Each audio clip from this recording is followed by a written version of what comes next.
41 அதிகாரம் 15ஆம் வசனம் 25ஆம் வசனம். இதோ போரடிக்கிறதற்கு நான் உன்னை புதிதும் கூர்மையுமான பற்களுள்ள எந்திரமாக்குகிறேன். நீ மலைகளை மிதித்து நொறுக்கி குன்றுகளை பதருக்கு ஒப்பாக்கி விடுவாய். தேவ பிள்ளையே, கவனியுங்கள். இந்த முதலாம் தேதி ஆண்டவருடைய கிருபையினாலே கர்த்தர் கொடுத்திருக்கிற வாக்கு தத்தம் வசனம் இப்படி ஆரம்பிக்கிறது. இதோ நான் உன்னை என்று சொல்லிவிட்டு, இதோ நீ மலைகளை மிதிப்பாய், குன்றுகளை என்ன செய்வ? பதருக்கு ஒப்பாக்கி விடுவாய், மலைகளை மிதிப்பாய். எப்படிப்பட்ட பிரச்சனைகளையும் இந்த மாதத்திலே நீ மிதிக்க போகிறாய், மேற்கொள்ள போகிறாய். ஏன் தெரியுமா? கர்த்தருடைய வாக்கு தத்தம், என் மகனை என் மகளை நான் இந்த மாதத்திலே மாயத்தையும் மந்திரத்தையும் செய்து கொள்கிற ஜாதி ஜனங்களை உன்னை கொண்டு கர்த்தர் மிதிக்க வைக்கிறார். 25ஆம் வசனம். நான் வடக்கே இருந்து ஒருவனை எழும்ப பண்ணுவேன். வடக்கே இருந்து ஒருவனை எழும்ப பண்ணுவேன். அவன் வருவான். சூரியோதய திசையிலிருந்து என் நாமத்தை தொழுது கொள்ளுவான். அவன் வந்து அதிபதிகளை சேற்றை போலவும் அவன் வருவான். அவன் கர்த்தருடைய நாமத்தை தொழுது கொள்ளுவான். அவன் வந்து அதிபதிகளை சேற்றை போலவும் குயவன் களிமண்ணை மிதிப்பது போலவும் மிதிப்பான். கர்த்தரை தொழுது கொள்ள வந்திருக்கிற நீ எல்லா பிரச்சனைகளையும் இன்னைக்கு நீ மிதிக்க போகிறார். முக்காலின் கீழே வரப்போகிறது எல்லாமே, எல்லாத்தையும் மிதிக்க போகிறார். கர்த்தருடைய வார்த்தை இன்னைக்கு வாக்கு ஆண்டுடைய வார்த்தை. ஆண்டவரே, என் ஜனங்களுக்கு என்ன வார்த்தை கொடுத்தேன்? அவர் சொன்னார், என் மகனை பார்த்து சொல், என் மகளை பார்த்து சொல், நீ மலைகளை மிதிப்பாய், குன்றுகளை நொறுக்குவாய், பதரை போல தமிழ் பொழுவாக்குவாய். எங்களால முடியுமா ஆண்டவரே? இவ்வளவு பெரிய பிரச்சனையா இருக்குது. இதை நினைச்சாலே தலை கேர் சுத்துது. இவன் இல்லவோ இந்த பிரச்சனை, இவ்வளவு பெரிய சொத்து ஆண்டவர், இது எங்களால முடியுமா? கத்தை முடிக்க வைக்க போகிறார். முடியாததை முடிக்க வைக்க போகிறார். ஏன் தெரியுமா? நம்முடைய ஆண்டவர் அப்படிப்பட்டவர். நீங்கள் வாசித்து பாருங்கள். மீகா 1ஆம் அதிகாரம் 3ஆம் வசனம். இதோ எப்படி ஆரம்பிக்கிறது? இதோ கர்த்தர் தமது ஸ்தானத்திலிருந்து புறப்பட்டு வருகிறார். அவர் இறங்கி பூமியின் உயர்ந்த இடங்களை மிதிப்பார். எதை மிதிப்பாரா? மலை போல உயர்ந்த பெரிய பிரச்சனை. இந்த பிரச்சனை எங்களால் தீர்க்கவே முடியல. நாங்க என்ன செய்ய? வாழ்வா சாவா? கர்த்தர் சொல்றாரு, நான் மிதித்தது போல சிங்கத்துக்கு பிறந்த நீ சிங்கக்குட்டி, நீ மிதிப்பார். அவர் ராஜா, ராஜாவுக்கு பிறந்த பிள்ளை நீ ராஜாத்தியால் மிதிக்க போகிறார். கர்த்தர் மிதித்தார், நீயும் மிதிப்பார். உயர்ந்த மேடுகளை கர்த்தர் மிதித்தது போல கர்த்தருடைய வார்த்தை, இதோ நீ மலைகளை மிதிப்பார், குன்றுகளை தவிடுபொடியாக்குவார், பர்வதங்களை நொறுக்குவார். காரணம், 4 மாதம் உன்னை ஆட்டி படைத்த எல்லா மலை போல பிரச்சனைகளையும் 5ஆம் மாதத்திலே உனக்கு அப்படியே விலகிவிடப்படுகிறது. எவ்வளவு பேர் பிரச்சனை, இவ்வளவு கடன் பாரம், என்ன செய், இவ்வளவு பண பிரச்சனை, இவ்வளவு வட்டி கொடுத்து மாத முடியல, வட்டி தலை தூக்க முடியல. இந்த பிரச்சனைய உன் காலன் கத்த கொண்டு வரப்போகிறார். எல்லாத்துக்கும் கத்த முடிவு கொண்டு வர. லூக்கா எழுதின சுவிசேஷம் 10ஆம் அதிகாரம் 19ஆம் வசனம். இதோ எப்படி ஆரம்பிக்கிறது? அவர் காட்சார், இதோ பார், உன்னை கொண்டு நான் செய்வேன். இதோ சர்ப்பங்களையும் தேள்களையும் மிதிக்கவும். எதை மிதிப்ப? சர்ப்பங்களையும் தேள். சர்வம் சீறுகிறது. உன் பேரை சொன்னாலும் சீர்ச்சம். சர்ப்பங்களையும் தேள் கொட்டியே. நீ நன்மை செய்யற கொட்டுது, நன்மை செய்யற கொட்டி தேள் கொடுக்கு ஜாதி. தேள்களை மிதிக்கவும் சத்துருவினுடைய சகல வல்லமையையும் மேற்கொள்ளவும் உங்களுக்கு அதிகாரம் கொடுக்கிறேன். என்ன கொடுக்கிறாரா? இதோ நீ மிதிப்பதற்கு நான் அல்லவோ அதிகாரம் கொடுக்கிறேன். எந்த தைரியத்தில் நீ நடக்கிற? என் இயேசு கொடுத்த தைரியம், என் கொடுத்த அதிகாரம். நீ தனி அழைப்பு போராடிய எந்த தைரியம்? இயேசு என்னோட இருக்கிறார். நான் மிதிப்பேன், நான் ஜெயிப்பேன், நான் மேலே மேலே வென்று வருவேன், வென்று நான் மேல வருவேன். நானே கீழே இருக்கிற என்னை மிதிக்க பார்த்தாங்க, அவளை மிதிச்சுட்டு மேல வந்தேன், மிதித்து மிதித்து மேலே ஏறி வந்திருக்கிறேன். உன்னை மிதிக்கிற ஜனங்கத்திலே கர்த்தரை மேல தூக்கி வர வைக்கிறேன். தேவ பிள்ளைகளே, இந்த பள்ளி உண்டு சாத்தானை மிதிக்கவும் தேவனை துதிக்கவும் எனக்கு பலனுண்டு. ஜெபிக்க துதிக்க பலனுண்டு, சாத்தானை மிதிக்க எனக்கு பலனுண்டு. தந்தை ராஜனை சோதரிப்பேன், துதிப்பேன். அது பாடும், அப்புறம் பாடும் பலன். 10 மணி 6 நேரத்தில் அந்த பிள்ளை அந்த பள்ளியை பாட ஆயத்தமாயிருங்கள். கத்த நல்ல வேதம் சொல்லி இந்த கடந்த வாரம், கடந்த மாதம் நாம் கடந்து வந்த எல்லா பிரச்சனை, அது சாதாரண பிரச்சனை இல்ல, பெரிய பெரிய பிரச்சனை. மலை போல ஏன் கத்த மலைகளை மிதிப்பா என்றால், மலை போல பிரச்சனைகளை இன்னைக்கு கத்தோட மிதிக்க வைக்கப்பட்டோம். எனக்கு எப்படி தெரியலையே, இந்த பிரச்சனை எப்படி சால்வ் பண்ண தெரியல பாஸ்டர். யாருமே எனக்கு இல்ல. இந்த படிப்பை குறித்து தீர்மானிக்க, வேலை குறித்து தீர்மானிக்க, என் வாழ்க்கை குறித்து தீர்மானிக்க, இந்த எனக்கு வேண்டிய வருமானத்தை வேண்டிய தீர்மானிக்க, இந்த கடன் பாரத்திலிருந்து வெளியே வர முடியாமல் தத்தளித்துக் கொண்டிருக்கிறேன். அருமையான தேவ பிள்ளையே, 5ஆம் மாதத்தோடு உன் கடன் பிரச்சனைக்கெல்லாம் முடிவு வரப்போகிறது. நீ ஆசீர்வதிக்கப்பட்டவன், மேன்மேலும் பலப்படுவான். கர்த்தருக்கு கிருபை தருவாரா. இன்றைக்கு நீ மிதிப்பாய், மலைகளை மிதிப்பாய், குன்றுகளை நொறுக்குவாய், பர்வதங்களை பதரை போல நிர்ணமாக்குவாய். இதை கர்த்தர் வாக்கு கொடுத்தாரே. சர்ப்பங்களையும் தேள்களையும் மிதிப்பதற்கு உனக்கு அதிகாரம் கொடுத்திருக்கிறாரே. எப்படிப்பட்டவர்களை நீங்கள் மிதித்து மேற்கொண்டு வரப்போகிறீர்கள் என்கிறதை ஒரு 5 காரியத்தை சொல்லி நாம் முடிக்கிறோம். முதலாவதாக உபாகமம் 33ஆம் அதிகாரம் 29ஆம் வசனம். இஸ்ரவேலே, உபாகமம் 33ஆம் அதிகாரம் 29ஆம் வசனம். இஸ்ரவேலே, நீ பாக்கியவான், கர்த்தரால் ரட்சிக்கப்பட்ட ஜனமே, உனக்கு ஒப்பானவன் யார்? உனக்கு சகாயம் செய்யும் கேடகமும் உனக்கு மகிமை பொருந்திய பட்டயமும் அவரே. உன் சத்துருக்கள் உனக்கு இச்சகம் பேசி அடங்குவார்கள். என்ன பேசி அடங்குவார்கள்?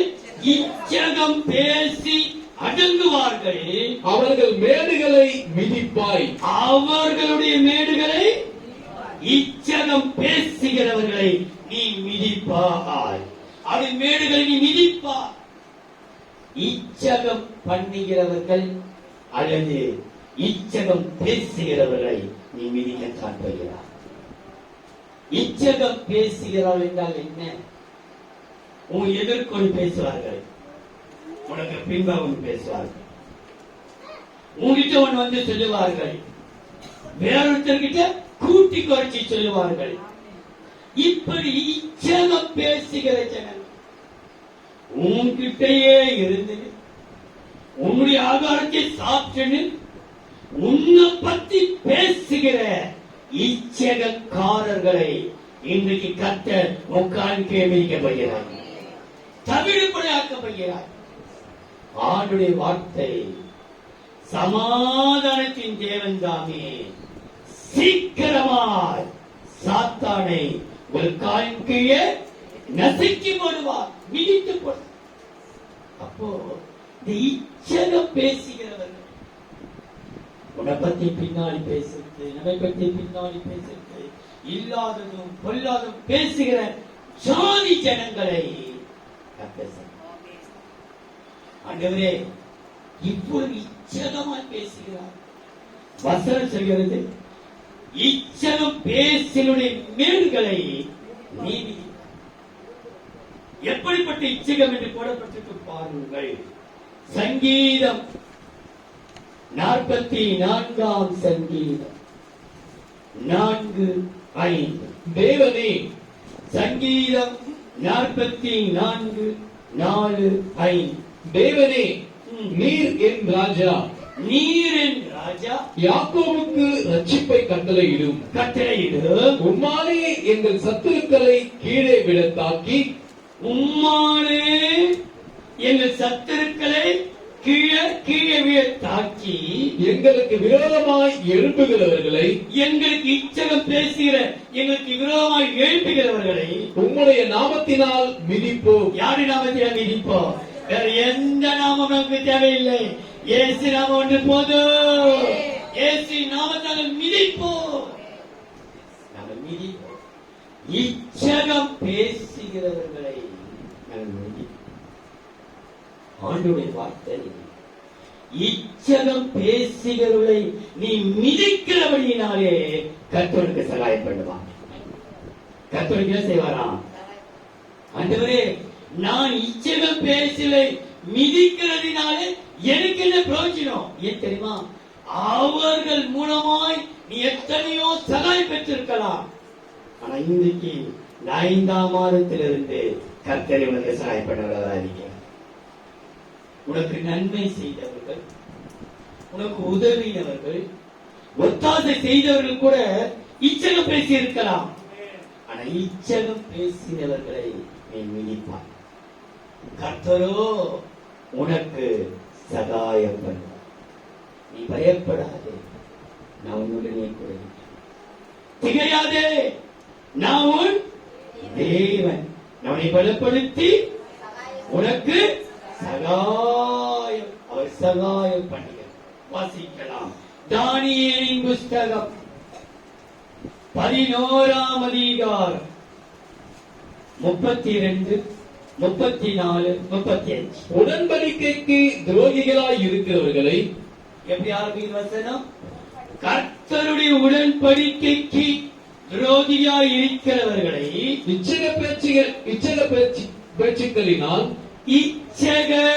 பேச்சுக்களினால் கள்ள மார்க்கத்தால் ஆக்குவான். என்ன செய்வானா? கள்ளம். இது உண்மையான மார்க்கம். இது என்ன மார்க்கம்? கர்த்தருடைய மார்க்கம், உண்மையான மார்க்கம். இந்த உண்மையான மார்க்கத்தை இந்த கலந்த என்ன பேச்சு போடப்பட்டிருக்கிறது? இச்சகமான பேச்சுக்களினாலே கள்ள மார்க்கமா. இதெல்லாம் சத்தியத்துக்கு இச்சகமா பேசி கள்ள மார்க்கமாய் மாற்றுவார். தங்கள் தேவனை அறிந்திருக்கிற ஜனங்கள் திடன் கொண்டு. யார் அவர்கள்? தங்கள் தேவனை அறிந்திருக்கிற ஜனங்கள். இந்த இச்சக பேச்சுக்கள் என்ன சேர்த்த இல்ல, பயந்து போவதே. அவர் தங்கள் தேவனுக்குள்ள திடன் கொண்டு அதற்கேற்றபடி செய்வார்கள். அதற்கேற்றபடி செய்வார்கள். 34. இப்படி அவர்கள் விழுகையில், கவனிங்க 34, 35. இப்படி அவர்கள் வீழ்கையில் கொஞ்சம் ஒத்தாசையால் சகாயம் அடைவார்கள். கொஞ்சம் ஒத்தாசை என்ன செய்வார்கள்? சகாயம் அடைவார்கள். அப்பொழுது அநேகர் இச்சக வார்த்தைகளோடு அவர்களை ஒட்டிக் கொள்வார்கள். இவர்கள் சகாயம் பெற பெற இச்சக பேசுகிற ஜனங்கள் எப்படி வருவாங்க? திரும்ப ஒரு விசை இச்சக பேசி பேசி பேசி ஒட்டிக் கொள்வார்கள். அறிவாளிகளை புடமிடுகிறதற்கும். கவனிங்க, இது முக்கியம். கர்த்தர் புடமிடுவார். புடமிடுகிறதற்கும் சுத்திகரிக்கிறதற்கும் வெண்மையாக்குகிறதற்கும் அவர்களில் சிலர் விழுவார்கள். முடிவு கால பரியந்தம் இப்படி இருக்கும். குறித்த காலம் வர இன்னும் நாள் செல்லும். இனி என்ன செய்யும்? நாள் செல்லும். கவனிங்கள், அங்க 3 கூட்டம் சொல்லப்படும். இச்சகம் பேசுவதற்கு புடமிடுவார் கர்த்தர். ஒரு கூட்டம் கீழே விடும். இரண்டாவது சுத்திகரிப்பார், ஒரு கூட்டம் கீழே விழும். மூன்றாவது வெண்மையாக்குவார், ஒரு கூட்டம் விழும். அப்ப முடிவு வரை நிலைத்திருப்பவனுக்கு கர்த்தர் சகாயம் பண்ண வல்லவராயிருக்கிறார். இன்றைக்கு நீ எந்த கூட்டத்தை இருக்க? ஒரு சமயம் நம்ம சபையிலே சுத்திகரிப்பு கூட்டம் இல்லாமல் இருக்கலாம், காத்திருப்பு கூட்டம் இல்லாமல் இருக்கலாம், வேத பாடம் இல்லாமல் இருக்கலாம், சிலது வாழ்ந்தோடு நடக்கிற விசேஷ நிகழ்ச்சிகள் இல்லாமல் இருக்கலாம். ஒன்றே ஒன்று, ஆண்டவரே, இந்த சபையை நீர் புடமிடுகிறதற்கும் சுத்திகரிக்கிறதற்கும் வெண்மையாக்குறதற்கும் நான் எப்போது ஆயத்தமாக இருந்து கொண்டே. ஆண்டவரே, இச்சகம் பேசுகிற ஜனங்கள் வேண்டாப்பா. ஆண்டவரே, அவன் இன்னைக்கு புடமிடப்படட்டும், சுத்திகரிக்கப்படட்டும், வெண்மையாக்கப்படட்டும். முடிவு வரை நிலைத்திருப்பவனே ரட்சிக்கப்படும்.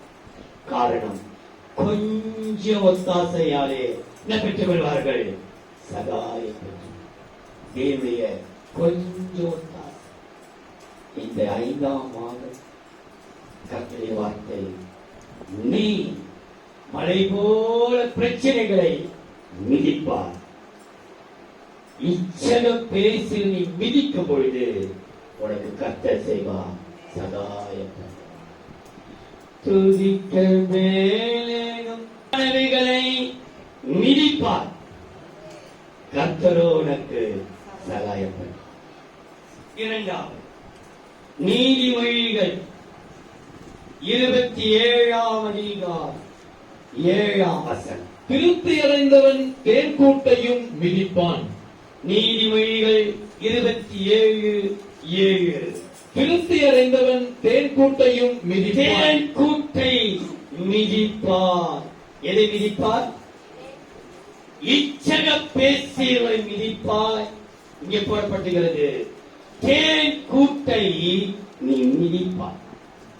இந்த தேனை குறித்து வேதம் சொல்லுகிறது, கர்த்தருடைய வசனத்துக்கு ஒப்பிடப்பட்டிருக்கிறது. தேனிலும் தேனிலும் மதுரமானது என்று சொல்லப்பட்டிருக்கிறது. ஆண்டவராகிய இயேசு கிறிஸ்து சொல்லப்பட்டிருக்கிறது, அவர் யூதா கோத்திரத்து சிங்கம் என்று போடப்பட்டிருக்கிறது. ஆனால் இயேசு என்னெல்லாம் செய்கிறாரோ அதற்கு எதிர்ப்பதமாக பிசாசு செய்கிறார். பிசாசு சொல்லப்பட்டிருக்கிறது, ஏவனை விழுங்காலமோ என்று பகை தேடி சுற்றி திரிகிற சிங்கத்தை போல் அவன் சுற்றி கொண்டு, சிங்கம் போல், தேன் கூட்டை போல், தேவனுடைய வசனம் போல இன்னைக்கு இந்த தேன் கூடை நீ மிதிப்பாய். இந்த அசுத்தத்தை, அருவருப்பை, ஆபாசங்களை, அவலட்சணமானங்களை, தேவனுக்கு தீர்வில்லாத ஆடம்பரமான காரியங்களை நீ மிதிப்பாய். அசுத்தத்தை நீ மிதி. ஏன் இந்த தேன் கூடு மிதிப்பாய் என்று சொல்லப்பட்டிருக்கிறதுனாலே அங்க பாருங்கள், நீங்கள் அதே நீதிமொழிகள் 5ஆம் அதிகாரம் 3-4 வாசி. பரஸ்திரீயின் உதடுகள், கவனியுங்கள், இந்த நீதிமொழிகள் 5ஆம் அதிகாரம் 3-4 நீங்கள் வீட்டு ஆங்கிலத்தில் படிக்கும் போது அது போடப்பட்டுகிறது. அது பரஸ்திரீ என்று போடப்பட்டுகிறது, விபச்சார ஸ்திரீ என்கிற அர்த்தமுள்ள அந்த வார்த்தை இங்கிலீஷ்ல போடப்பட்டது. பரஸ்திரீ என்கிற அர்த்தத்துக்கு போல விபச்சார சீரையை குறித்து அங்க வசனிக்கப்பட்டிருக்கிறது. பரஸ்திரீயின் உதடுகள் தேன் கூடு போல் ஒழுகும். அப்படின்னு விபச்சார ஸ்திரீனுடைய உதட்டுனா வருமா? தேன் கூடு போல அப்படியே மைய அவங்க பார்க்கிற பார்வை, அவனுடைய பேச்சு, அவன் உதட்டுல காட்டுறது சிக்னல், உதட்டுல பண்றது எல்லாம் தேன் கூடு. இன்னைக்கு எத்தனை பேர் அந்த தேன் கூட உன்னை கொண்டு கத்த மிதிக்கிறான். மிதிச்சிட்டு மேல வரணும். விபச்சார ஸ்திரீயுடைய உதடுகள் தேன் கூட்டை போல ஒழுகும். அவள் வாய் எண்ணெயிலும் மிருதுவாய் இருக்கும். அவள் வாய் எண்ணெயிலும் மிருதுவாய் இருக்கும். அவள் செய்கையின் முடிவோ எட்டியை போல் கசப்பும். ஜாகிரத, பேச்சு ரொம்ப இனிமையா இருக்கும், சிரிப்பா இருக்கும், அதை நீ மிதிக்கணும் என்பது கர்த்தருடைய வார்த்தை. கர்த்தர் வாக்கு கொடுக்கிறார், அசுத்தத்தை நீ மிதிக்க. கர்த்தருக்கு பிரியமில்லாத அருவருப்ப நீ மிதிக்கணும். இன்னொரு வசனத்தை பாருங்கள். நீதிமொழிகள் 16ஆம் அதிகாரம் 24ஆம் வசனம். இனிய சொற்கள் தேன் கூடு போல் ஆத்துமாவுக்கு மதுரமும் எலும்புகளுக்கு ஔஷதமும் ஆகும். மருந்தால் இனிய சொற்கள், கர்த்தருடைய சொற்கள், கர்த்தருடைய வார்த்தைகள். இனிமையா நீ பேசுறது, கோபம் கொள்ளாமல், எரிச்சல் அடையாமல் இனிமையாய் பேசினதே மதுரமான வாழ்க்கை. மதுரத்தை கர்த்தருக்கு வைத்து உன் கசந்து போன வாழ்க்கை வேண்டுமா? அவள் முடிவோ எட்டியை போல அதிக கசப்பு. ஆனா கர்த்தருடைய வார்த்தையோ உனக்கு மதுரமாயிருக்கிறது. நீ கர்த்தருடைய வார்த்தையை நம்பி இன்னைக்கு மிதி. உங்ககிட்ட தேடி வந்து நீங்க ரொம்ப நல்லா இருக்கிறீங்க, உங்க உதடு அழகா இருக்குது, உங்க கண்ணு அழகா இருக்குது, உங்க பல்லெல்லாம் நல்லா வெள்ள வெளிச்சு அழகா இருக்கு. யாரனா வந்து சொன்னா ஏசி நாம் மீன்க தப்பு சொல்லி சொல்லி பத்தி சொல்லி போடாத போடாது போட ஆரம்பிச்சிருவான். சில பேருக்கு பாவத்தியாகமா ஆண்டுடைக்கு நாச்சமா. நான் ரட்சிக்கப்பட்டது 12வது வயது, 12வது வயதுல ரட்சிக்கப்பட்ட அந்த ஞானத்தான ஞாயிற்றுக்கிழமை எடுத்த திங்கட்கிழமை அந்த அப்ப 12 வயசு பவுடர் எடுத்து கையில போடும்போது ஒரு வார்த்தை, இந்த முகத்துக்கு பவுடர் தேவையா? இந்த கண்ணாடிக்கு அந்த பவுடரை போடும்போது பவுடர் எடுத்து சின்ன பிள்ளைங்க ஆசையோடு இருப்போம். அன்னைக்கு அந்த மறுநாள் திங்கட்கிழமை விட்டு பவுடரை அந்த ஊழிய காரணம் பெரியவன் ரொம்ப உங்களுக்கு நல்ல செய்தி எல்லாம் நீங்க கொடுக்குறீங்க, உங்க டிவி ப்ரோக்ராமுக்கு நான் கொண்டு வர ஒரு நாள் என்னோட வாங்க, இந்த முகத்துல உங்களுக்கு இதை போட்டு பட்டனா இருக்குது, அது பேசியபடி கொஞ்சம் அடிச்சிடலாம், அதெல்லாம் அப்படியே இருக்குங்களா? எனக்கு ஒண்ணுமே என்னைக்கு ஆண்டவர் பவுடரையே போடவானான்னு ஒரு எண்ணத்தை உருவாக்கினாரோ அதற்கு பிற்பாடு நம்ம பேசி சிரிக்க வச்சு மயக்கலாம், மயங்கவே. எதுக்கு சொல்லுனா அது வந்து ஒரு தீர்மானத்தோடு அப்போ அந்த நாட்களில் இருந்து 12 வயது எனக்கு தெரிந்து முட்டி தெரிந்து என் காலில் ஷூ போட்டதாகவோ, இடுப்புல பெல்ட் கட்டினதாகவோ, பாக்கெட்ல பர்ஸ் வச்சதாகவோ, சென்ட் அடிச்சதாகவோ இப்படி எல்லாம் எதுவுமே அதெல்லாம் அப்பவே கத்த விலக்கி வச்சு. அந்த நாட்கள் கல்யாணத்துக்கு ஷூ போட்டதுல ஒரு நாள் தேவையே நீங்க பாருங்க, கல்யாணம் போட்டத ஒரு செருப்பம் ஒயிட் ட்ரெஸ்ல நான் ஒயிட் கட்டி வச்சேன்.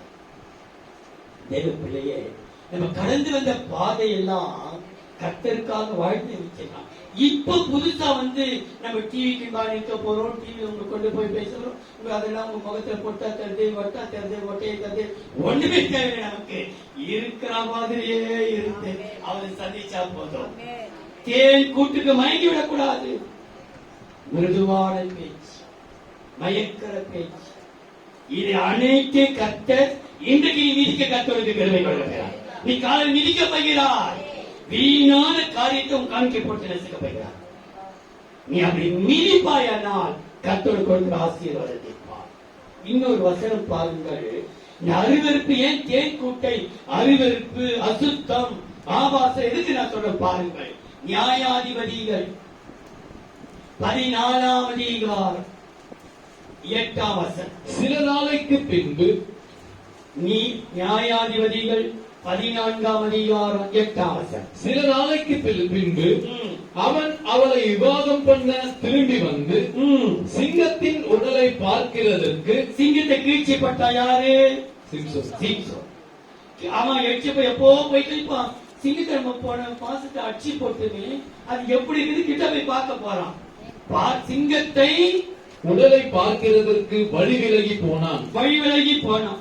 போன வழியில தானே போனேன். ஏன் சிங்கத்தை பார்க்க வழி விலகுனேன்? நேரையா போயின்னு இருந்த.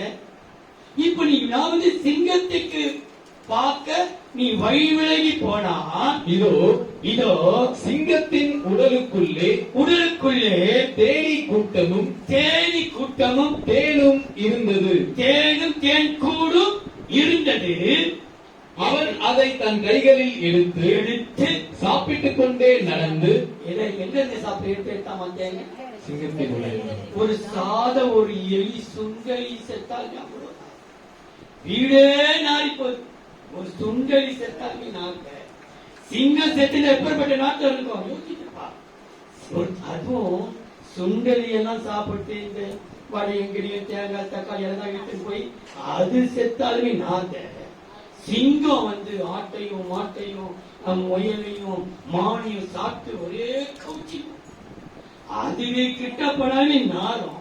அது செத்து போன உடலுக்குள்ள நடந்துச்சு. தேன் கொடு அத்தை எடுத்து சாப்பிட்டான். வசனம் சொல்லிட்டு அதை எடுத்து சாப்பிட்டதுனால அவங்க அப்பா அம்மா கொடுத்தான். அவங்க அப்பா அம்மாக்கு எங்க எடுத்துட்டு அவங்க அப்பா அம்மாவுக்கு அறிவிக்கவே இல்லை. இன்றைக்கு தேன் கொடு அசுத்தம் உள்ள அசுத்தத்திலிருந்து அருவருப்புல இருந்து அந்த தேன் கொட்டை நீ சாப்பிட ஆசைப்படுற, நீ சாப்பிடாத.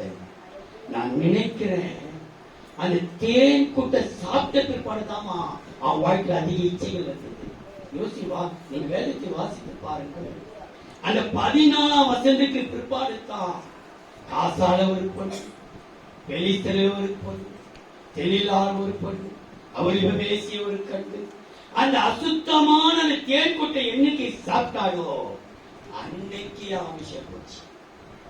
அபிஷேகமாட்ட போச்சு, பலன் போச்சு, கண்ணு ரெண்டும் போச்சு, எல்லாமே போச்சு. தேவப்பிள்ளையே, நீ தேவனால் தெரிந்து எடுக்கப்பட்டவனுக்கு உன் வயிற்றிலே ஒருவன் பிறப்பான். அவன் நசரேயனாய் இருப்பான். அவன் கர்த்தருக்காக வேலை விரிப்பான். யோசித்து பார்த்த ஒரு தம்பிகிட்ட பேசும்போது எப்படிதான் உன்னை நீ உன்னுடைய வாழ்க்கையே வித்தியாசப்பட்ட வாழ்க்கை, எப்படி உன்னை இந்த சபைக்குள்ள எங்கெங்கயோ சுற்றி இருந்த இந்த சபைக்குள்ள எப்படிதான் கொண்டு சேர்த்தாரு தெரியவில்லை. தேவனுடைய உன்னை குறித்து ஒரு பெரிய நோக்கம் இருக்கிறது. சிம்சோனே, நீ பெலிஸ்தர் ஜனங்களை வீழ்த்தக்கூடியவன். ஆனா இன்றைக்கு ஒரு நோக்கத்தோடு கொண்டு உட்கார வைத்திருக்கிற உன்னுடைய அபிஷேகம் விலையேற பெற்றது. அதுவே பெற்ற அபிஷேகத்தை தலைமையில இருக்க வேண்டியத நீ காலுக்கே கொண்டு வந்து போட்டுறாங்க. ஒரு நோக்கத்தோடு கத்த நெரிசல் கொண்டு வந்து உட்கார வைத்திருக்கிறார். தேன் கூடை நீ மிதிப்பாயனால் உன் வாழ்க்கை மதுரமாயிருக்கும். வாசித்து பாருங்கள். சங்கீதம் 19ஆம் சங்கீதம் 10ஆம் வசனம். அவைகள் பொன்னிலும், கவனிங்கள், 10ஆம் வசனத்தை வாசித்த பிற்பாடு 9, 10, 11 திரும்ப வாசிப்பார். 10ஆம் வசனம். அவைகள் பொன்னிலும் மிகுந்த பசும் பொன்னிலும் விரும்பப்படத்தக்கதும் தேனிலும் தேன் கூட்டிலிருந்து ஒழுகும் தெளிதேனிலும் மதுரமும் உள்ளதுமாய் இருக்கிறது. எது தேன் கூட்டிலும் மதுரமாய் இருக்கிறது? 9ஆம் வசனம் 11ஆம் வசனம். கர்த்தருக்கு பயப்படுகிற பயம் சுத்தமும் என்றென்றைக்கும் நிலைக்கிறதுமாய் இருக்கிறது. கர்த்தருடைய நியாயங்கள் உண்மையும் அவைகள் அனைத்தும் நீதியுமாய் இருக்கிறது. எது? ஒன்று மதுரமா இருப்பதற்கு கர்த்தருக்கு பயப்படும் பயம். பயம்.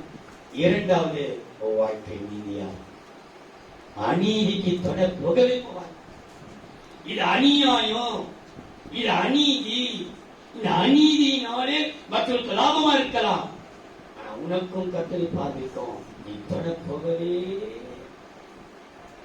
நீ தேன் கூட்டை மிதிப்பாயானால் தேன் கூட்டை பார்க்கிலும் அதிக மதுரமாயிருக்கிற தேவனுடைய வசனம் உன் வாழ்க்கையே மதுரமாய் மாற்றி. இன்னைக்கு தேவ பிள்ளையே, இதோ நீ மலைகளை மிதிப்பான்.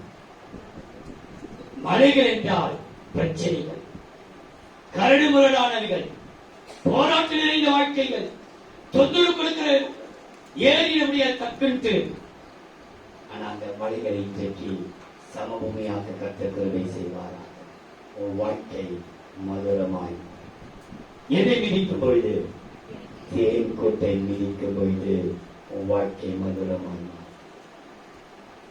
இச்சக பேசலை மிதிக்கும் பொழுது கர்த்தருக்கு சகாயம். மூன்றாவது எசேக்கியேலின் புஸ்தகம் 26ஆம் அதிகாரம் 11ஆம் வசனம். தன் குதிரைகளின் குளம்புகளினால், எசேக்கியேல் 26ஆம் அதிகாரம் 11ஆம் வசனம். தன் குதிரைகளின் குளம்புகளினால் உன் வீதிகளை எல்லாம் மிதிப்பான். எதை மிதிப்பார்? வீதிகளை எல்லாம். அந்த வீதிகளை மிதிப்பான் என்று போடப்பட்டிருக்கிறது. இந்த வீதிகள் என்று சொல்லும் பொழுது சமாதானத்தை கெடுக்கிறார். நம்முடைய சமாதானத்தை கெடுக்கிறவர்களை இந்த மாதம் மிதிக்கிறது. நல்ல சமாதானமா சந்தோஷமா உட்கார்ந்து பேசியிருப்போம், நல்லபடியாய் பேசி திடீர்னு யாராவது ஒரு வந்து சொல்லி சொல்லும் போது அப்படியே சமாதானமே. யோசிச்சு பார்த்தீங்கன்னா நல்ல பர்த்டே பார்த்து, ஐயோ அதுக்கு எவ்வளவு நாள் ஜெபிச்சு ஜெபிச்சு ஃபர்ஸ்ட் பர்த்டே கேக்கு உங்களுக்கு எல்லாம் வெட்டி தடபடலாம் வந்து நிற்போம். அப்பதான் மாமா கொடு, தாய் மாமா கொடு, தாய் மாமா கொடுத்தாங்க. வரமாட்டேன். மாமா மாமி ஒன்று சொல்லு, மாமா அத்தை ஒன்று சொல்லு. அப்படி சமாதானம் அப்படியே. ஏன்டா இந்த ஃபங்க்ஷன் வச்சுட்டாங்க, அதை திருச்சி கேக்கு கொடுத்த எழுப்பாடா கேட்பீங்க. அவனுக்கு தான் முதல்ல விட்டு அவனுக்கு விட்டு போ. இதெல்லாம் சமாதானத்தை கெடுக்கிற வீதிகளை இன்றைக்கு கத்தை வெளிக்க போகிறார். ஏன் தெரியுமா? இந்த வீதியை நான் உங்களுக்கு சொல்லி பாருங்கள். நியாயாதிபதிகள் 19ஆம் அதிகாரம் சமாதானத்துக்கு ஒப்பிட்டு பேசுகிறது இந்த வீதிகளை குறித்து. நியாயாதிபதிகள் 19ஆம் அதிகாரம் 15ஆம் வசனத்திலிருந்து 22ஆம் வசனம் வரைக்கும். ஆனா எல்லாத்தையும் வாசிக்கணும், சொல்லிட்ட மாத்திர வாசியுங்கள். 15ஆம் வசனம், 17ஆம் வசனம், 20ஆம் வசனம், 22ஆம் வசனம். ஆகையால் கிபியாவிலே வந்து ராத்தங்கும்படிக்கு வழியை விட்டு அவ்விடத்திற்கு போனார்கள். அவன் பட்டணத்துக்குள் போன போது ராத்தங்குகிறதற்கு அவர்களை வீட்டிலே சேர்த்துக் கொள்வார் இல்லாததினால் வீதியில் உட்கார்ந்தான். எங்க உட்கார்ந்தானா? வீதியிலே உட்கார்ந்தான். 22, 17.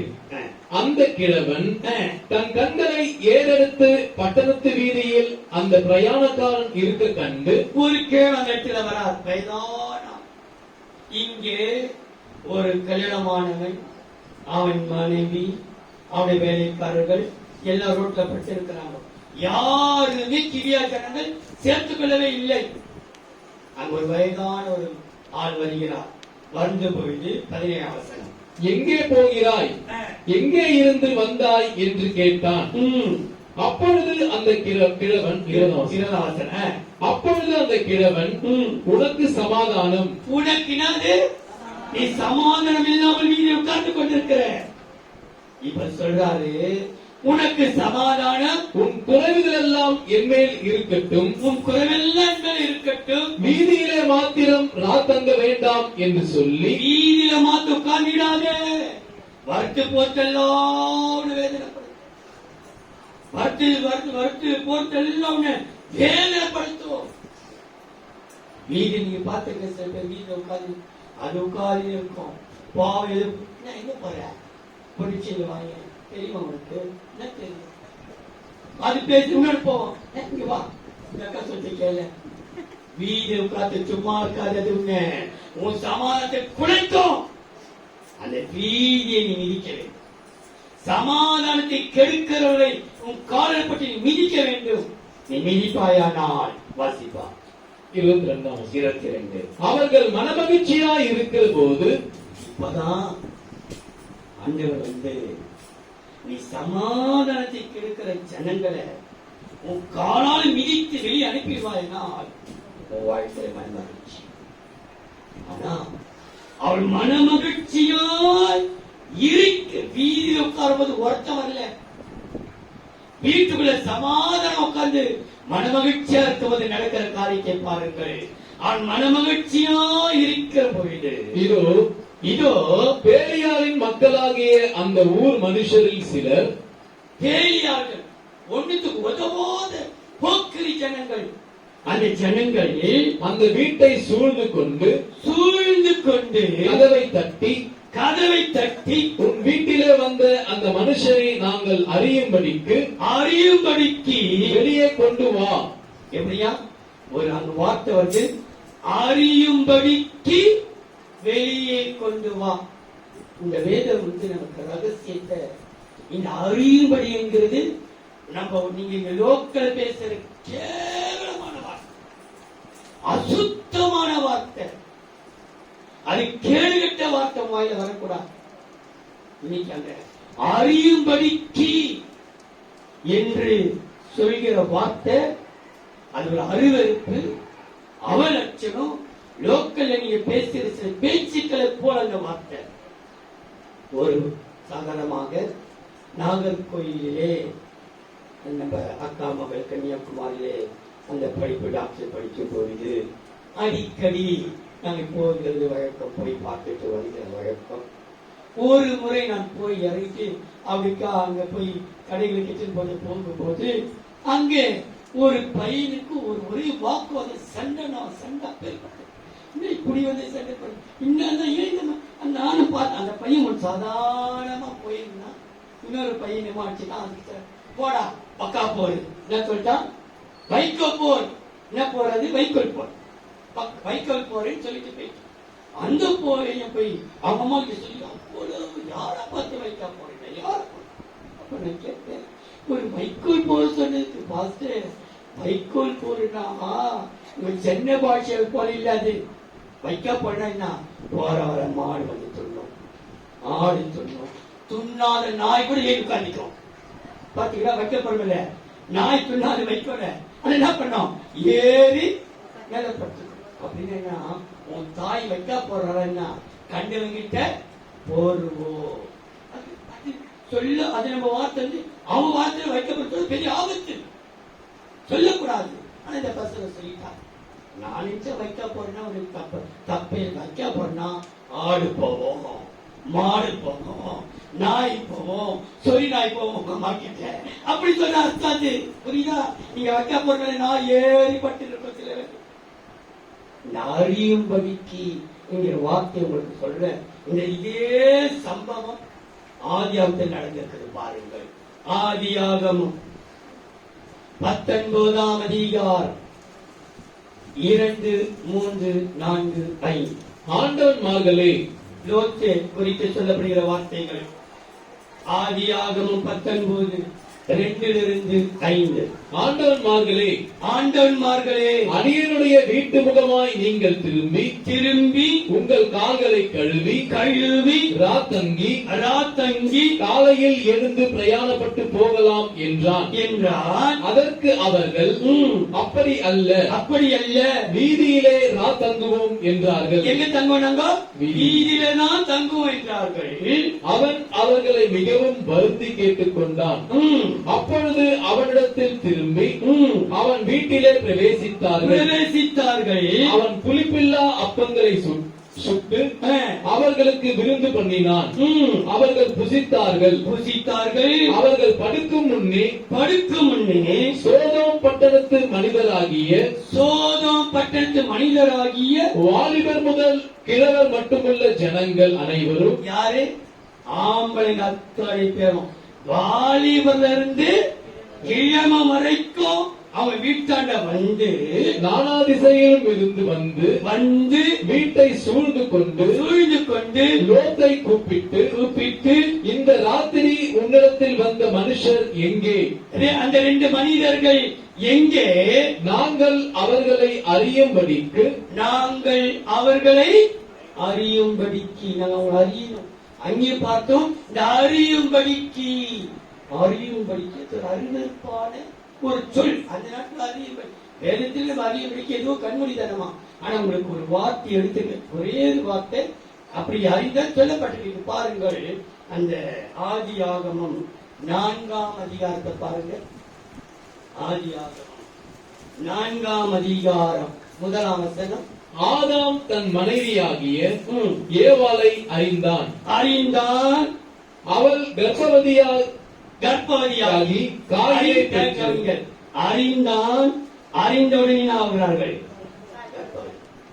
17ஆம் வசனம், 17 அதே அதிகாரம். காயின் தன் மனைவியை அறிந்தான். அவள் கர்ப்பவதியாகி. அப்ப அறிகிறது என்கிற வார்த்தை அந்த ரகசியமான அந்தரங்கமான ஒரு அறிவெடுப்பான பச்சை ரோட்ல பேசுறாங்க பத்தியா, அந்த வார்த்தைக்கு ஒப்பிட்டு வேதம் ரகசியம் எழுதப்பட்டது. ஆதாம் ஏவாளை அறிந்தான், அவள் கர்ப்பவதியா. காயின் தன் மனைவி அறிந்தான், கர்ப்பவதியா.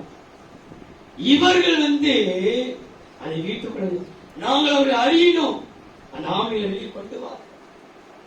தேவ பிள்ளையே, இன்றைக்கு வீதிகளிலே இப்படிப்பட்ட சமாதானத்தை கெடுக்கிற, பரிசுத்தத்தை கெடுக்கிற, நம்முடைய சுத்தமான வாழ்க்கையை கெடுக்கிற சில கூட்டங்கள் உண்டு. அதான் சொல்கிறேன், நீ வீதிகளை சமாதானத்தை கெடுக்கிறவர்களை நீ மிதிக்க வேண்டும். அப்படி மிதிப்பாயானால் கர்த்தனுக்கு ஒரு ஆசை வைத்திருக்கிறார். பாருங்க, என்ன வாசித்தோம்? அவர்கள் மனமகிழ்ச்சியாயிருக்கும். அவர்கள் தங்கள் வீட்டிலே சந்தோஷம் அப்பம் சாப்பிட்டு ராத்திரி படுக்க பொழுது உன் வாழ்க்கையிலே சமாதானத்தை கிடைக்கிற வீதிகளை மிதிப்பதற்கு கர்த்தருக்கு கருவி கொடுக்கிறார். வேண்டாத அசுத்தங்கள், வேண்டாத பேச்சுக்கள், வேண்டாத சமாதானத்தை கெடுக்கிற எந்த காரியமும் உனக்குள் வரக்கூடாது. வராதபடிக்கு உன் காலிற்கு கர்த்தரை சாத்தான் நேசிக்கிறான். மேடுகள் அது போடப்பட்டிருக்கிறது. நீ மலைகளை மிதிப்பாய். எப்படிப்பட்ட மலைகளை மிதிப்பாய்? இச்சகம் பேசுகளை மிதிக்கும் பொழுது கர்த்தர் சகாயம் பண்ணுவார். நீ தேன் கூட்டை, நீ அருவருப்பை மிதிக்கும் பொழுது மதுரமானதை பெற்றுக் கொள்வார். நீ வீதிகளை மிதிக்க, சமாதானத்தை கெடுக்கிறதை நீ மிதிக்கும் பொழுது நீ மனமகிழ்ச்சி பெற்றுக்கொள். 4ஆம் மல்கியா 4ஆம் அதிகாரம் 3ஆம் வசனம். துன்மார்க்கரை மிதிப்பீர்கள். எப்படியா? யாரை மிதிப்பீர்கள்? துன்மார்க்கரை மிதித்துஷ்ட துன்மார்க்கர். உனக்கு தெரியும், உன்கிட்ட யார் வந்து உனக்கு நல்லா தெரியும். நீ மிதிக்கத்தான் கேட்கும். நீ பாவம் பார்க்கவே கூடாது. துஷ்ட துன்மார்க்கன், உனக்கு நல்லா தெரியும். இவன் வந்தா நம்ம வீட்டுக்குள்ள பிரச்சனை, பாவம், நம்முடைய வாழ்க்கையில கரைகரை வந்துடும். நீ தெரிஞ்சும் நீ இடம் கொடுத்தார். கர்த்தர் சொல்றாரு, இதோ நான் உன்னை மலைகளை மிதிக்கிறவனாகவும் குன்றுகளை நொறுக்கிறவனாகவும் பர்வதங்களை பதனை போல் அகற்றுகிறாகவும் உன்னை மாற்ற புதிதும் கூர்மையான யந்திரமாக்குகிறேன். நீ தேவனுடைய கரத்திலே உபயோகப்பட்ட ஒரு கருவி. நீ துன்மார்க்கனை மிதிக்கணும். துன்மார்க்கன் யார் என்கிறதை காட்டுகிறேன் பாருங்கள். சங்கீதம் 28ஆம் சங்கீதம் 3ஆம் வசனம், 5ஆம் வசனம், 6ஆம் வசனம். அயலானுக்கு சமாதான வாழ்த்துதலை சொல்லியும், சங்கீதம் 28 3 5 6. அயலானுக்கு சமாதான வாழ்த்துதலை சொல்லியும், தங்கள் இருதயங்களில் பொல்லாப்பை வைத்திருக்கிற துன்மார்க்கரோடும், தன்னுடைய வச்சிருக்கிறாங்க பொல்லாப்பு, துன்மார்க்கர், பொல்லாப்பு, துன்மார்க்கரோடும் அக்கிரமக்காரரோடும் என்னை வாரி கொள்ளாதேயும். அவர்கள் கர்த்தருடைய செய்கைகளையும் அவர் கரத்தின் கிரியைகளையும் கவனியாதபடியால் அவர்களை இழித்து போடுவார். இடித்து போடுவார், அவர்களை கட்டமாட்டார். கர்த்தருக்கு ஸ்தோத்திரம், கர்த்தருக்கு ஸ்தோத்திரம். அவர் என் விண்ணப்பங்களின் சத்தத்தை துன்மார்க்கனை நான் மீட்டபடினாலே என் விண்ணப்பத்தை கர்த்தர் பதில் கொடுத்து விட்டார். என் பதில் கொடுத்து விட்டார். நான் துன்மார்க்கனை நான் மிதிக்க எனக்கு கர்த்தர் கிருபை கொடுத்தாரே. துன்மார்க்கன் யார் என்று கர்த்தருக்கு காட்டுவார். நீ மிதிக்க ஆயத்தமாய். இன்னொரு வசனத்தை பாருங்கள். 50ஆம் சங்கீதம் 16ஆம் வசனம். தேவன் துன்மார்க்கனை நோக்கி, தேவன் யாரை நோக்கிறாரா? துன்மார்க்கனை நோக்கி, நீ என் பிரமாணங்களை எடுத்துரைக்கவும், என் பிரமாணங்களை எடுத்துரைக்கவும், என் உடன்படிக்கையை வாயினால் சொல்லவும் உனக்கு என்ன நியாயம் உண்டு? என்ன நியாயம் இருக்குப்பா? துன்மார்க்கமா நடக்கிற, துன்மார்க்கனோட உறவு வைத்துக் கொள்ற, துன்மார்க்கனோட ஐக்கியம் கொள்ற, நீ வந்து என்ன பண்ற? இப்போ உடன்படிக்கைய கர்த்தருடைய நியாயம். திரும்ப 50:16 வாசிப்பா. சங்கீதம் 50:16. தேவன் துன்மார்க்கனை நோக்கி என் பிரமாணங்கள், கர்த்தர் ஆசீர்வதிப்பா, கர்த்தர் கிருபை தருவார், கர்த்தருடைய வாழாக்கங்களை தலையாக்குவார். நீ யார் சொல்லறதுக்கு? கர்த்தரை கேட்கிறார். என் பிரமாணங்களை எடுத்துரைக்கவும், என் உடன்படிக்கையை உன் வாயினால் சொல்லவும், என் உடன்படிக்கையான வசனத்தை உன் வாயினால் சொல்லவும் உனக்கு என்ன நியாயம் உண்டு? உனக்கு என்னப்பா நியாயம்? நீ துன்மார்க்கனாச்சு. சபைக்குள்ள வந்து நீ துன்மார்க்கனோட போற, நீ எப்படி இதெல்லாம் பேச? கர்த்தரே, பிள்ளையே, நீ துன்மார்க்கனை மிதிக்க நீ பிரயாசம் எடுப்பாயனால் கர்த்தர் ராசத்தை வச்சிருக்கிறார். பாருங்கள், விண்ணப்பத்தின் சத்தத்தை கேட்டார் மாத்திரமல்ல, உனக்கு நன்மையும் நீண்ட வாய் வைத்திருக்கிறார். ஆசிட்டு பாருங்கள். பிரசங்கி 8ஆம் அதிகாரம் 10ஆம் வசனம் 13ஆம் வசனம். பரிசுத்த ஸ்தலத்துக்கு போக்குவரவு செய்த, இதுதான் முக்கியம், கவனிங்கள். பிரசங்கி 8ஆம் அதிகாரம் 10ஆம் வசனம் 13ஆம் வசனம். பரிசுத்த ஸ்தலத்துக்கு போக்குவரவு செய்த, பரிசுத்த ஸ்தலத்துக்கு போக்கு வரவு செய்த துன்மார்க்கர் அடக்கம் பண்ணப்பட்டதை கண்டேன். என்ன பண்ணார் அவன்? எங்க அந்த துன்மார்க்க எங்க வந்திருந்தான்? எப்படி வந்திருந்தான்? பரிசுத்த ஸ்தலத்துக்கு வருத்தம் பொருத்தம், வருத்தம் பொருத்தம், வருத்தம் பொருத்தம். எல்லாருமே பரிசுத்தவான்கள். சில பேர் நம்ம ஞாயிற்றுக்கிழமையிலே பரிசுத்தவான்கள், திங்கட்கிழமை அசுத்தவான்கள். இரவெல்லாம் சில பேர் காலையிலிருந்து இரவெல்லாம் அசுத்தம் உள்ளவன். படுக்கையிலே, எண்ணத்திலே பகலெல்லாம் பொருட்படுத்துகிறது. பரிசுத்த ஸ்தலத்திற்கு வந்து வரவும் போகிற ஒரு துன்மார்க்கனிகள் அடக்கம் பண்ணப்பட்டதை கண்டே அவர்கள் அப்படி செய்து வந்த பட்டணத்திலேயே மறக்கப்பட்டு போனார்கள். 13ஆம் வசனம். துன்மார்க்கனோ நன்றாய் இருப்பதில்லை. துன்மார்க்க என்ன செய்ததில்ல. அப்ப துன்மார்க்க மிதிக்கிறவர்கள் நாம எப்படி இருப்போம்? நன்றாய். துன்மார்க்கனை கிட்ட சேர்க்காமல் இருப்பது நன்றா. துன்மார்க்கனோ நன்றாய் இருப்பதில்லை, நாமோ நன்றாய் இருப்போம். அவன் தேவனுக்கு முன்பாக பயப்படாது இருக்கிறபடியால், அவன் தேவனுக்கு முன்பாக யாருக்குமே பயப்படல. நான் யாருக்கும் பயப்பட மாட்டேன், யாருக்கும் பயப்பட மாட்டேன். யாருக்கு நீ பயப்படுறியோ பயப்படலையோ, கர்த்தருக்கு நீ பயந்துதான் ஆகணும். அவன் என்ன சொன்னான்? தேவனுக்கே பயப்படல. அவன் பாஸ்டர் யாருக்கும் பயப்பட மாட்டேன். யாருக்கும். வசனம் சொல்கிறது, இயேசுவானவர் மனுஷருக்கு முன்பாகவும் தேவனுக்கு முன்பாகவும் மனுஷ தயவிலேயும் அதிகமாய் புறப்பட்டிருக்கிறது. அவன் தேவனுக்கு பயப்படாதவனும் நிழலை போல் இருக்கிற அவனுடைய வாழ்நாள் நீடித்திருப்பதும் இல்லை. நீடித்திருப்பதில்லை. கர்த்தர் நமக்கு நன்மை செய்வார்.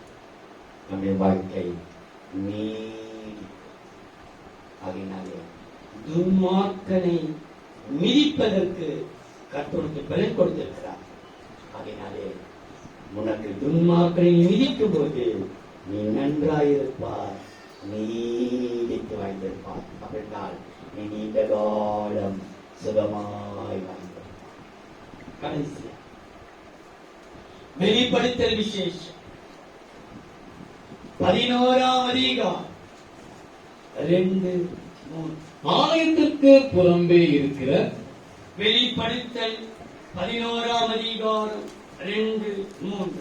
ஆலயத்திற்கு புறம்பே இருக்கிற பிரகாரம் புறஜாதியாருக்கு கொடுக்கப்பட்டபடியால் அதை அளவாமல் புறம்பாக்கி போடு. பரிசுத்த நகரத்தை அவர்கள் 42 மாதமளவும் மிதிப்பார்கள். 42 மாதமும் மிதிப்பார். புறஜாதி புறஜாதி என்ன செய்தது? புறம்பாக்கி போட்டு சொல்லிட்டாரு. இது கர்த்தருடைய வார்த்தை. இதை பரிசுத்த ஸ்தலத்தை 42 மாதம் என்றால் 3 வருஷம். 3 வருஷ அரசாட்சி. தேவனுடைய 3 வருட ஊழியம், 33 வருட ஊழியம். அடுத்த வசனத்தை பாருங்க, 3ஆம் வசனம். என்னுடைய 2 சாட்சிகளும் 2 வஸ்திரம் உடுத்திக் கொண்டிருக்கிறவர்களாய் 1120 நாளளவும் அது 3 வருஷத்துக்கு கொஞ்சம் குறையும். ஒரு 15 நாள் குறை. 3 வருஷத்துக்கு 3 வருஷம். 3 வருஷம் 5 மாதம் 15 நாள் கொஞ்சம் குறைய. 3 வருஷம் என்று திரும்ப சொல்கிறது. இது அவர் எதை விதிக்கிறார்? 3 வருஷ ஊழியத்தை, பரிசுத்த ஊழியத்தை, சாட்சி ஊழியத்தை மாயமாலக்காரர். இன்றைக்கு நீ மாயமாயிருக்கிற மாயமாலக்காரர்களை நீ விதிக்கிறார். சர்ச்சையில் ஒரு வேஷம், வீட்டில் ஒரு வேஷம், ஊர்ல ஒரு வேஷம், வேலை செய்யற ஒரு வேஷம். கிறிஸ்தவனா பரிசுத்தவனா காட்டிக்க மாட்டான். இந்த மாயமானமான வாழ்க்கை நமக்கு தேவை. வசனம் 2 சொல்கிறது, அவர்களை புறமாக்கி போட்டுட்டார். புறமாக்கி போட்ட ஜனங்கள் பரிசுத்த ஸ்தலத்தை 44 மாதங்கள் என்ன செய்து கொண்டிருக்கிறார்கள்? மிதித்துக் கொண்டிருக்கிறார்கள். மாயமானக்காரர்களை நாம் மிதிக்க கர்த்தருக்கு கிருபை செய்வாரா? அப்படி மாயமானக்காரர்களை நீ மிதிப்பாயானால் கர்த்தருக்கு நன்மை செய்வார். பாருங்கள், லூக்கா எழுதின சுவிசேஷம் 12ஆம் அதிகாரம் 1-2. அத்தருணத்திலே லூக்கா 12:1-2. அத்தருணத்திலே அநேகமாயிரம் ஜனங்கள் ஒருவரை ஒருவர் மிதிக்கத்தக்கதாக கூடி வந்திருக்கையில், மிதிக்கத்தக்க எல்லாம் பரிசுத்தமானோ நீதிமானோ துன்மார்க்கனோ எல்லாரும் மிதிக்கத்தக்க கூடி வந்திருக்கையில் அவர் முதலாவது நம்முடைய சீஷரை நோக்கி நீங்கள் மாயமாகிய பரிசேயருடைய புளித்த மாவை குறித்து எச்சரிக்கையாயிருங்கள். மாயமானவர்களை குறித்து, மாயமான பணிகளை குறித்து எச்சரிக்கையாயிருங்கள். வெளியாக்கப்படாத மறைபொருளும் இல்லை. ஒரு நாள் வரும், நீ நினைக்கிற இது வெளிப்படவே படாது, இந்த ரகசியம் வெளியே வராது, இது சமுத்திரத்தில் போட்டது நினைக்கிற. ஆனா மாயமானக்காரர்களை நீ மிதிக்கும் பொழுது, மாயமான காற்றை மிதிக்கும் போது கர்த்தர் தனக்கு வெளிப்படுத்துவார். உனக்கு ரகசியம் வெளிப்படும். அது எத்தனை வருஷமானாலும் ஒரு நாள் வெளியே கர்த்தர் சகலத்தையும் வெளிப்படுத்துகிற கர்த்தர். மாயமான புளித்தவ குறித்து எச்சரிக்கையார் சொல்லிட்டு வெளிக்கு வராத வெளியாக்கப்படாத மறைபொருளும் இல்லை, மறைபொருளும் இல்லை, அறியப்படாத ரகசியமும் இல்லை. அறியப்படாத ரகசியமே அறியப்படாத. இன்னைக்கு தேவ பிள்ளையே, நீ மாயமான மக்காரன் யார் என்று அறிந்து கொண்டு உனக்கு நல்லா தெரியும். நீ மாயமான மக்காரன், மாயம் பண்றாங்க, சும்மா இப்படி நினைக்கிறான், இப்படி பண்ண மாயமான காரணி மிதிப்பாயானால் கர்த்தரே உனக்கு ரகசியத்தை வெளிப்படுத்தினார். இன்னைக்கு கர்த்தரே வார்த்தை, இதோ நீ மலைகளை மிதிப்பாய். மலைகள் என்றால் பிரச்சனைகள், போராட்டங்கள், அவமானங்கள், நிந்தைகள். நீ மிதிக்கும் பொழுது உனக்கு கர்த்தர் கொடுக்கும் நன்மைகள் ஐந்து. இச்சகம் பேசுகிறவை நீ மிதிப்பாயானால் கர்த்தர் சகாயம். நீ தேன் கூட்டை மிதிப்பாயானால் மதுரமான வாழ்க்கை தரும். வீதிகளை சமாதானத்துக்கு இருக்கிற ஜனங்களை மிதிப்பாயானால் உனக்கு மன மகிழ்ச்சி தரும். துன்மார்க்கனை நீ மிதிப்பாயானால் நீடித்த வாழ்க்கையை தருவார். நீடாயுசு நாட்கள் நல்லா வாழ்ந்திருக்க. நீ மாயமான காரை மிதிப்பாயானால் ஏன் தெரியுமா? நீ மிதிப்பாய் கர்த்தர் வார்த்தை. ஒரு வசனத்தை வாசித்து பாருங்கள், எனக்கு ஞாபகம் வருகிறதினாலே. சகேரியா 10ஆம் அதிகாரம் நினைக்கிறேன், 5ஆம் வசனத்தை பாருங்கள். சகேரியா 10:5. அவர்கள் யுத்தத்திலே தங்கள் சத்துருக்களை வீதிகளின் சேற்றில் மிதிக்கிற பராக்கிரமசாலிகளைப் போல இருந்து யுத்தம் பண்ணுவார்கள். கர்த்தர் அவர்களோடு கூட இருப்பார். கர்த்தர் நம்மோடு கூட இருப்பார். நம்ம மிதிப்போம். மிதிக்க தைரியத்தை பாண்டவரே, இப்படிப்பட்ட காரியங்கள் மிதிப்பதற்கு எனக்கு கிருபைத்தார். கர்த்தர் சொல்றாரே, ஏசாயா 41:15, இதோ உன்னை மலைகளை மிதிக்கிறவனாக உன்னை மாற்ற. அந்த பெண்ணிலே கூட ஒரு வார்த்தை வந்திருக்குது, நீ மிதிப்பாய். நான் நினைக்கிறேன் அந்த மீகா 7ஆம் அதிகாரம் 10 பாருங்க. அவளை மிதிப்பாய், சேற்றை கூட மிதிப்பாய். மீகா 7:10 பெண்மையான வார்த்தையில வரும். உன் தேவனாகிய கர்த்தர் எங்கே என்று என்னோடு சொல்லுகிற என் சத்துருவானவள் அதை பார்க்கும்போது வெட்கம் அவளை மூடும். என் கண்கள் அவளை காணும். இனி வீதிகளின் சேற்றை போல மிதிக்கப்படுவாள். எப்படி மிதிக்கப்படுவானா? வீதியை மிதிக்கப்படுவாள். கர்த்தர் நம்மோடு இருக்கிறார். கர்த்தர் பார்க்கப்படுகிறார். நீ பயப்படாது. உன் வலது கரத்தை பிடித்திருக்கிறேன். நீ மலைகளை மிதிப்பார், குன்றுகளை நொறுக்குவார், பர்வதங்களை பதறாக்கி போடுவார். உன்னை நம்பி உனக்கு இப்பேற்பட்ட வாக்கு நான் கொடுக்கிறேன். இதை மிதிக்க ஆயத்தமாயிடு. நீ ஆயத்தமாயிருப்பேனா சகலாசம் உனக்கு கிடைக்கும். அன்பின் தெய்வமே, நன்றியோடு சோதரிக்கிறோம். இன்னைக்கு கர்த்தர் வாக்கு கொடுத்திருக்கிறீர். இதோ நான் உன்னை புதிதும் கூர்மையான எந்திரமாக்குகிறேன்.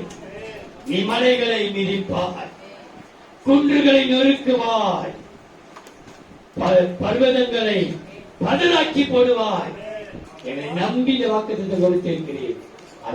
அதை செய்வதற்கு வேண்டிய பலனை கருவி தருவீராக.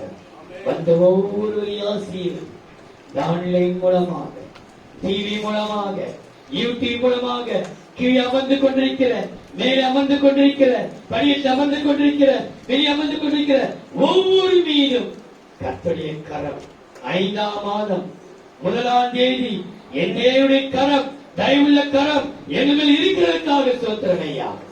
கரத்தை கொண்டு எங்களுக்காக பெரிய காரியத்தை செய்யும். நாமத்தை மேம்படுத்திக் கொள்ளும். இயேசுவின் நாமத்தில் பிதாவே. ஆமென்.